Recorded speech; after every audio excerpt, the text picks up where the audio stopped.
रहीम नाज़रीन अस्सलाम वालेकुम, मैं हूं इमरान वसीम। नाज़रीन, आज सुप्रीम कोर्ट में शहबाज शरीफ को बैरून मुल्क जाने की इजाज़त देने पर लाहौर हाई कोर्ट के फैसले के ख़िलाफ़ वफाकी हुकूमत की वजारत दाखिला की अपील पर समाअत की गई। आज की इस अहम अदालती कार्रवाई का मुकम्मल अहवाल आप नाज़रीन के साथ मैं शेयर करूँगा, लेकिन आज की अदालती कार्रवाई की तफसीलात बयान करने से पहले जो सोशल मीडिया पर आज की अदालती कार्रवाई के हवाले से, आज की समाअत के हवाले से गलत तासुर दिया गया, एक इबहम पैदा करने की कोशिश की गई। इस इबहम और गलत तासुर को मैं सबसे पहले आप नाज़रीन के सामने क्लियर करना चाहूँगा। एक तासुर नाज़रीन आज की अदालती कार्रवाई के हवाले से ये दिया गया कि वो अपील जो वफाकी हुकूमत ने लाहौर हाई कोर्ट के फ़ैसले के ख़िलाफ़ सुप्रीम कोर्ट में दायर की थी, उस अपील पर आज वफाकी हुकूमत ने सुप्रीम कोर्ट के सामने सरेंडर कर दिया है। ये तासुर जो आज की अदालती कार्रवाई के हवाले से नाज़रीन दिया जा रहा है, इस तासुर का आज की अदालती कार्रवाई से ज़रा बराबर भी ताल्लुक़ नहीं है। लाहौर हाई कोर्ट के फ़ैसले के ख़िलाफ़ जो रिलीफ हासिल करने के लिए वजारत दाखिला ने अपील दायर की थी, 3 नुकात पर 3 पॉइंट्स पर लाहौर हाई कोर्ट के फ़ैसले के ख़िलाफ़ वजारत दाखिला ने सुप्रीम कोर्ट से रिलीफ मांगा था। वो रिलीफ आज सुप्रीम कोर्ट ने वजारत दाखिला को तीनों के तीनों पॉइंट्स पर ग्रांट कर दिया है, फ़राहम कर दिया गया है। वो 3 पॉइंट्स क्या थे, उसकी तफसीलात तो आगे चल के मैं आप नाज़रीन के साथ शेयर करूँगा। और इसके साथ साथ नाज़रीन, आज की अदालती कार्रवाई के हवाले से शहबाज शरीफ के हवाले से 2 तासुर दिए गए। एक तासुर सोशल मीडिया पे ये दिया गया कि जैसे वफाकी हुकूमत के सरेंडर करने के बाद शहबाज शरीफ को कोई बड़ा रिलीफ मिल गया है, अब वो बड़ी आसानी के साथ, बड़ी आज़ादी के साथ बैरून मुल्क जा सकते हैं, उनके रास्ते में किसी किस्म की कोई रुकावट बाकी नहीं रही। ये तासुर भी गलत है। और इसके साथ साथ ये तासुर भी गलत है कि आज की अदालती कार्रवाई से शहबाज शरीफ जो बैरून मुल्क जाने का इरादा रखते हैं, ख्वाहिश रखते हैं, उनके रास्ते में कोई बड़ी रुकावट जो है पैदा हो गई है। और ये तासुर देने की कोशिश की गई मुख्तलिफ सोशल मीडिया पर, मुख्तलिफ यूट्यूबर की जानिब से कि जैसे आज सुप्रीम कोर्ट ने शहबाज शरीफ की बैरून मुल्क रवानगी के हवाले से कोई ऑर्डर पास कर दिया है, कोई ऐसा हुक्म दे दिया है जिसके बाद शहबाज शरीफ का अब बैरून मुल्क जाना मुश्किल हो गया है। तो ये तासुर भी आज की अदालती कार्रवाई के हवाले से दुरुस्त नहीं है, इसका भी आज की अदालती कार्रवाई के साथ कोई ताल्लुक़ नहीं है। 8 साढ़े 9 बजे अदालती कार्रवाई का आगाज़ हुआ, लेकिन इससे पहले मैं आप नाज़रीन को ये भी बताना चाहूँगा कि आज सुप्रीम कोर्ट में शहबाज शरीफ को बैरून मुल्क जाने की इजाज़त देने के अलावा शौकत अज़ीज़ सिद्दीकी की बरतरफ़ी के ख़िलाफ़ भी मुकदमे की समाअत हुई। खुर्शीद शाह की दरख्वास्त ज़मानत पर भी समाअत की गई, जिसमें बेंच के जज जस्टिस तारिक मसूद की जानिब से सर्जिकल स्ट्राइक की गई। और सर्जिकल स्ट्राइक का मतलब रिमार्क्स दिए गए, बड़े सख्त रिमार्क्स थे जस्टिस सरदार तारिक मसूद के, जिसका निशाना सबसे पहले जो है वो नैब था, दूसरा निशाना जो है वो अपोजिशन थी, और तीसरा निशाना जो है वो हुकूमत थी। लेकिन शौकत अज़ीज़ सिद्दीकी की बरतरफ़ी के हवाले से, खुर्शीद शाह की दरख्वास्त ज़मानत के हवाले से, और इसके साथ साथ जो डैनियल पर्ल कत्ल केस की समाअत हुई है, इन तीनों केसेस की समाअत का अहवाल अगली वीडियो में आप नाज़रीन के साथ शेयर करेंगे। लेकिन फ़िलहाल जो सुप्रीम कोर्ट में शहबाज शरीफ को बैरून मुल्क जाने की इजाज़त देने के हवाले से वफाकी हुकूमत की अपील पर समाअत की गई है, इस अदालती कार्रवाई का अहवाल आप नाज़रीन के साथ शेयर करेंगे।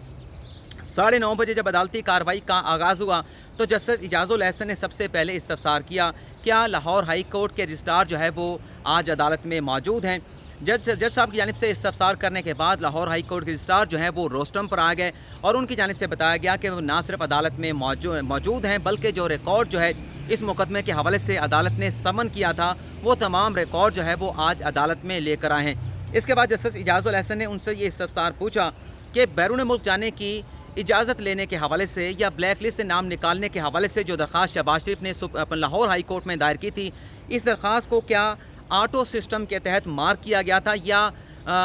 अमूमी तौर पर, मतलब स्पेसिफिकली जो है वो आपने मार्क करके इस दरख्वास्त को समाअत के लिए मुकर्रर कर दिया। इस पर इस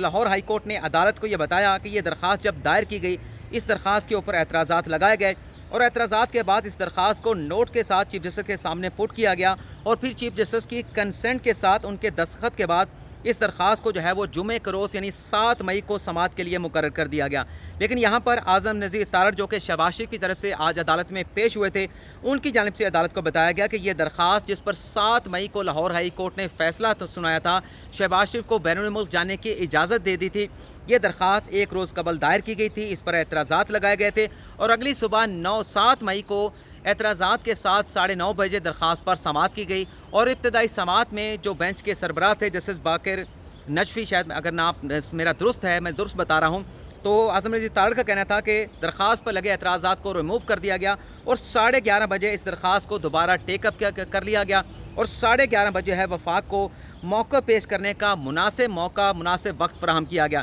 जिस पर जस्टिस इजाज़ुल एहसन ने कहा कि 30 मिनट का वक्त जो है वो लाहौर हाई कोर्ट के सिंगल बेंच ने वफाकी हुकूमत के नुमाइंदे डिप्टी अटॉर्नी जनरल को दिए थे कि 30 मिनट के अंदर आप वफाकी हुकूमत से हदायत ले लें। क्या 30 मिनट के अंदर जो है वो आप मौक़िफ़ ले के अदालत में पेश कर सकते थे। इसके बाद जस्टिस सजाद अली शाह ने इस्तफसार किया आज़म नज़ीर तारड़ से कि आप ये बता दें क्या शहबाज शरीफ अब भी बैरून मुल्क जाना चाहते हैं। तो आज़म नज़ीर तारड़ ने बड़ा वाज़े तौर पर अदालत में बताया कि शहबाज शरीफ का नाम हुकूमत ने ECL में डाल दिया है और ECL में नाम डालने के बाद जो है एक नए सिरे से लिटिगेशन का आगाज़ होगा। दोबारा से लाहौर हाई कोर्ट में दरख्वास्त दायर की जाएगी और फिर अगर लाहौर हाई कोर्ट जो है अगर उनका नाम ECL से निकाल देती है तो शहबाज शरीफ जो है वो बैरून मुल्क जा सकते हैं, लेकिन ECL से नाम निकाले बगैर जो है वो शहबाज शरीफ बाहर नहीं जा सकते। इसके बाद जस्टिस इजाज़ुल एहसन ने फिर इस्तफसार किया आज़म नज़ीर तारड़ से कि आप ये बताएं कि नैब जो है जो केसेस एहतसाब अदालतों में शहबाज शरीफ के ख़िलाफ़ चल रहे हैं उसमें नैब जो है मैंडेटरी जो है वो फ़रीक था, आपने जो है अपनी दरख्वास्त में नैब को क्यों शामिल नहीं किया। जिस पर आज़म नज़ीर तारड़ ने बताया कि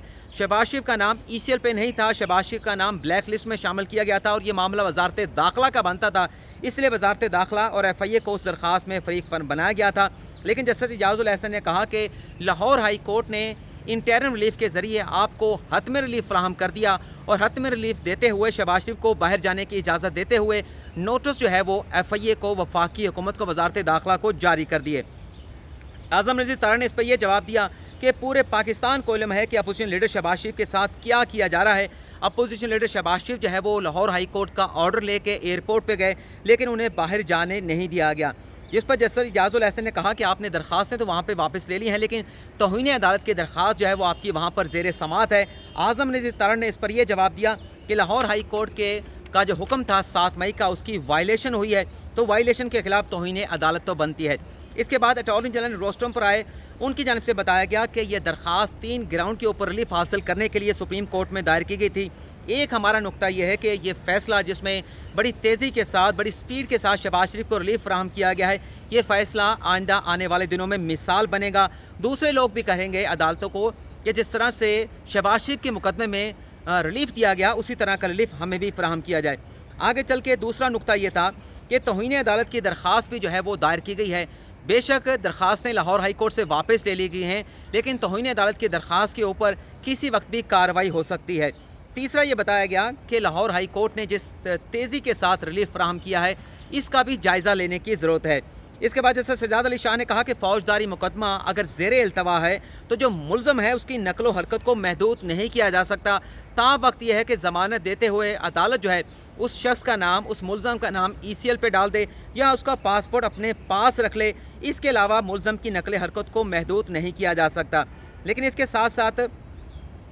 जस्टिस सजाद अली शाह का ये भी कहना था कि हुकूमत नहीं जाने देना चाहती थी शहबाज शरीफ को, इसलिए उनका नाम जो है वो ECL में शामिल कर दिया गया। वफाक को लाहौर हाई कोर्ट में मौक़िफ़ देने का मौका मिला, ये अलग बात है कि वफाक को मौक़िफ़ देने का मुनासिब मौका मिला या नहीं मिला, लेकिन बहरहाल मौक़िफ़ पेश करने का स्टांस देने का लाहौर हाई कोर्ट में मौका जो है वो वफाकी हुकूमत को दिया गया। लेकिन जस्टिस सजाद अली शाह की जानिब से सख्त बरमी का इजहार किया गया कि ये रवैया मेरे लिए कम अज़ कम, उन्होंने कहा मैं अपनी ज़ात की बात करता हूँ कि मेरे लिए नाकाबिले बर्दाश्त है कि फ़ैसला अगर जल्द हो तो तब भी मुसीबत पड़ जाती है, फ़ैसला अगर ताख़ीर से आए तब भी मुसीबत या मसला पैदा हो जाता है। फ़ैसले में जस्टिस इजाज़ुल एहसन ने कहा कि कुछ जजेस की नेचर होती है कि वो फौरी तौर पे फ़ैसला दे देते हैं, लेकिन बहरहाल ये रवैया नाकाबिले बर्दाश्त है। इसके बाद जस्टिस सजाद अली शाह ने यह भी कहा कि अटॉर्नी जनरल ने जस्टिस सजाद अली शाह को जवाब दिया कि हमने जो अपील दायर की है लाहौर हाई कोर्ट के फ़ैसले के ख़िलाफ़, उस अपील में हमने कोई इल्ज़ाम जो है वो लाहौर हाई कोर्ट पे नहीं लगाया। अगर अदालत चाहती है तो हम ये अपील वापस ले लेते हैं,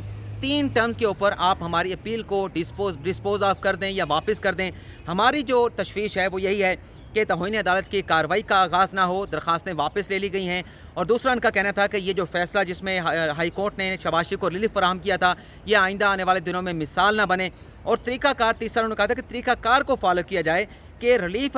جو ملنا ہے لوگوں کو قانون کے مطابق ملے، چاہے وہ اپوزیشن لیڈر ہو، چاہے وہ عام لٹیگنٹ ہو، تمام لوگوں کو طریقہ کار کے مطابق وہ ریلیف ملنا چاہیے۔ اور جیسے میں نے آغاز میں بتایا تھا، یہ وہ 3 پوائنٹس پر جس پر ریلیف حاصل کرنے کے لیے اپیل سپریم کورٹ میں وزارت داخلہ نے دائر کی تھی، یہ ریلیف جو ہے آج عدالت نے وفاقی حکومت کو دے دیا ہے۔ اس کے آگے جسٹس اعجاز الاحسن کا کہنا تھا کہ رجحان بن گیا ہے، نیب کی طرف اشارہ کر رہے تھے کہ ملزم کو پکڑ لیا جاتا ہے، 5 سال ٹرائل چلتا رہتا ہے، ریفرنس میں نیب 140 گواہان کے نام شامل کر لیے جاتے ہیں۔ اپوزیشن تو جسٹس اعجاز الاحسن کا کہنا تھا کہ ایک شیڈو گورنمنٹ ہوتی ہے، تو کس طرح سے ایسے لوگ جن کا پارلیمنٹ کے ساتھ تعلق ہوتا ہے، آپ کس طرح سے ان کے ساتھ معاملات کو چلائیں گے؟ اگر اس طرح سے 5 سال ان کے ٹرائل چلیں گے تو پھر یہ احتساب کا عمل جو ہے اسے ابیوز کرنے کے مترادف ہوگا۔ اس کے بعد جسٹس اعجاز علی شاہ نے کہا کہ اسی لیے تو ہم نے وفاقی حکومت سے کہا تھا کہ نئی 120 عدالتیں قائم کر دیں، جس پر اٹارنی جنرل نے کہا کہ نئی 120 عدالتوں میں سے 30 عدالتیں جو ہے وہ قائم کی جا رہی ہیں، بھرتیاں ہو چکی ہیں، لیکن ججز کی اپوائنٹمنٹ کا جو کام ہے وہ ابھی باقی ہے، اسے بھی جلد مکمل کر لیا جائے گا۔ اس کے بعد جسٹس اعجاز الاحسن نے کہا کہ ریکارڈ آ چکا ہے لاہور ہائی کورٹ سے، اور اس ریکارڈ کا ہم جائزہ لیں گے، اور جائزہ اس بات کا لیں گے کہ کیا غیر معمولی سپیڈ تو نہیں دکھائی گئی لاہور ہائی کورٹ نے شہباز شریف کو ریلیف دیتے ہوئے، تاکہ آئندہ آنے والے دنوں میں جو عام لٹیگنٹ ہے، جو عام شخص ہے، جو عام سائل ہے، وہ کوئی شکایت جو ہے اس حوالے سے نہ کر سکے۔ اس کے بعد اٹارنی جنرل نے عدالت سے بتایا کہ احتساب عدالت جہاں پر شہباز شریف کے خلاف ٹرائل چل رہا ہے، اس جج کا تبادلہ کر دیا گیا ہے، جس پر اعظم نذیر تارڑ نے کہا کہ جج کا اگر ٹرانسفر کر دیا گیا ہے کہ نیا جج لگانے میں حکومت کے لیے کوئی مسئلہ نہیں ہے، لیکن اٹارنی جنرل کا کہنا تھا کہ احتساب عدالت میں نیا جج لگانے میں 3 سے 4 ماہ لگ سکتے ہیں۔ یہ بہت زیادہ عرصہ جو ہے وہ اٹارنی جنرل کی جانب سے عدالت میں بتایا گیا، اتنا زیادہ عرصہ نہیں لگ سکتا، یہ میری اپنی رائے ہے، 1 ماہ کے اندر اگر لگانا ہو تو یہ جج لگ سکتا ہے۔ آگے چل کے اٹارنی جنرل کا کہنا تھا کہ شہباز شریف نہیں چاہتے کہ ان کا کیس جلد نمٹ جائے، حکومت کو جو احتساب عدالت کا جج ہٹایا گیا تھا، جہاں شہباز شریف کے خلاف ٹرائل کورٹ میں سماعت چل رہی تھی، اکاؤنٹیبلٹی کورٹ میں، اس جج کے ہٹائے جانے پر اعتراض ہے، جس پر عدالت نے اٹارنی جنرل سے پوچھا کہ جو نئے جج کے نام جو ہے لاہور ہائی کورٹ کی جانب سے بھیجے گئے ہیں، کیا آپ کو ان نئے ججز کے ناموں پر بھی اعتراض ہے؟ جس پر اٹارنی جنرل نے کہا کہ مجھے ابھی اس حوالے سے کوئی علم نہیں ہے۔ اس کے بعد عدالت نے جو اپیل تھی وفاقی حکومت کی، اسے ڈسپوز آف کر دیا، اور یہ کہا گیا کہ جو فیصلہ لاہور ہائی کورٹ نے شہباز شریف کو ریلیف فراہم کرنے کے حوالے سے دیا تھا، وہ فیصلہ جو ہے آئندہ مثال نہیں بنے گا۔ اعظم نذیر تارڑ نے عدالت میں یقین دہانی کرا دی کہ توہین عدالت کی جو درخواست دائر کی گئی ہے، اسے پریس نہیں کیا جائے گا، اس کے اوپر کارروائی کے حوالے سے لاہور ہائی کورٹ میں درخواست نہیں دائر کی جائے گی۔ لیکن سپریم کورٹ نے اس کے ساتھ ساتھ یہ بھی حکم دیا ہے کہ وہ تمام اکاؤنٹیبلٹی کورٹ جہاں ججز کی اسامیاں خالی ہیں، وہاں پر جلد از جلد جو ہے وہ تعیناتیاں مکمل کی جائے۔ تو یہ ناظرین آج کی عدالتی کارروائی کا احوال تھا۔ اگلی ویڈیو میں باقی جو سپریم کورٹ میں کیسز ہوئے ہیں، یا لاہور ہائی کورٹ، اسلام آباد ہائی کورٹ میں السطور کے حوالے سے کیس کی سماعت ہوئی ہے، ان مقدمات کی سماعت کا احوال آپ ناظرین کے ساتھ شیئر کریں گے۔